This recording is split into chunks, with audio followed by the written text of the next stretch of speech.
Good morning, everybody. This is Carol. How are ya? I'm really good. My sister sent this to me. I absolutely love it. From my blind friend, it says, respect people who wear glasses. They paid money to see you. I love it. Um, my sister recently had cataract surgery in both eyes, and I see I changed doctors. The first ophthalmologist I was going to is no longer in my network, so I had to change doctors. But that's okay. I have my initial consultation with the new doctor on August 27th.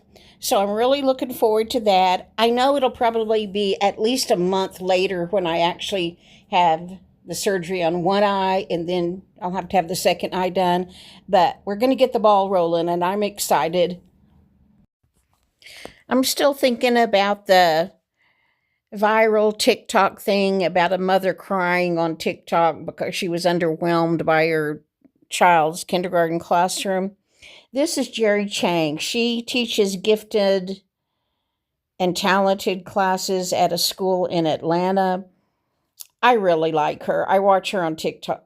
I don't watch TikTok. I watch her on Instagram all the time. First of all, I love that she wears a lot of bright colors. When I was a kid, if I'd had a teacher like her that wore fun things and seemed to be a fun person, oh my gosh, I would have loved it. I did, you know, I went to elementary school in the 60s. It wasn't like that, as you very well know. Or maybe that was just my experience. I remember my elementary school teachers as being very stern. And I had a nice woman in second grade. I'm sure she was a wonderful woman, probably very sweet, but she scared me to death. She had one leg shorter than the other, and she wore these shoes. So the one shoe had to be built up probably like 3 inches. It was quite a bit, if not more. And they looked like shoes I'd never seen before. Pardon me. And they scared me. I don't know why. I thought they were witches' boots. I wonder if the witch and the Wizard of Oz wore something similar. Let me stick a picture in here and show you.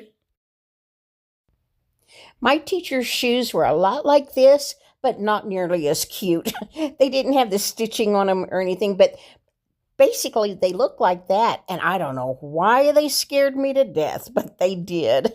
I was a weird kid. Or maybe I should say that was my experience. In elementary school, I don't remember any teachers being overly happy. I don't remember them dressing in vibrant, pretty colors. I know they all had to wear dresses and hose and um, like high heels or pumps. um, what was your experience like? Do you remember very colorful, bright teachers and and a beautiful classroom? My classrooms were very uh, minimalism minimalistic, I guess. I just remember the picture of George Washington with the like cloudy looking things underneath him. It looked like clouds. That's the only decoration I remember. But maybe my memory is wrong. Tell me about your elementary schools. What were they like in the 60s or whenever you went? Worn out. I had a rough night. I Since August 1st, when all this mess started with the rent and my bank account, I have been sick as a dog. I'm going to have to go to the doctor, I guess. I can't, when I eat, that's going to immediately leave my body one direction or the other. When I think of something stressful, like when I found out I had to change ophthalmologist, my stomach immediately cramps up like I'm in labor, and then I get sick. Um, I've just had too much stress, and I thought I would, whoops, sorry. I thought I would get past it and be over it, but Casey tells me if I don't straighten up in a couple of days, she's going to make me go to the doctor. I don't know what I need. But anyway, I feel like I look like I've been run over by a Mack truck, and I feel like that. And then in the nighttime, I never have got those cameras set up that I told you I bought. I wanted one for the living room, one for my bedroom to see what happens when Toby's trying to wake me up in the nighttime or when I'm taking a nap. Setting those up is beyond my mental capacity. And Red or Taylor or Casey could do it, and we just haven't found the time. But I'm gonna ask them to find some time, because last night I woke up in the middle of the night and my arm was bleeding. Now, this has happened many times before, and I always blame Toby because he will wake me up. He will get on my chest and get in my face and paw at me or pat my chest or something to get me awake. Casey says I must be having nightmares. I don't know. But last night, and I've always blamed the places on my arms on Toby doing that. But last night I woke up and both dogs were in the living room, because when I sat up and turned the light on here, they came running. And if they're not in bed with me, I know I must have been rolling over a lot or something, because they have to touch me when they're sleeping.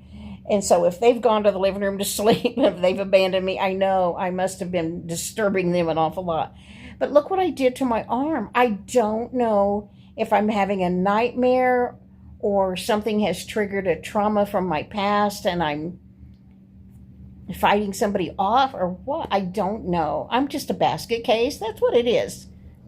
I took this picture several hours later, and so it looks much better than when I first woke up. It hurt. But anyway, have you ever woken up with your arm looking like this? I tell you, I'm a weird person.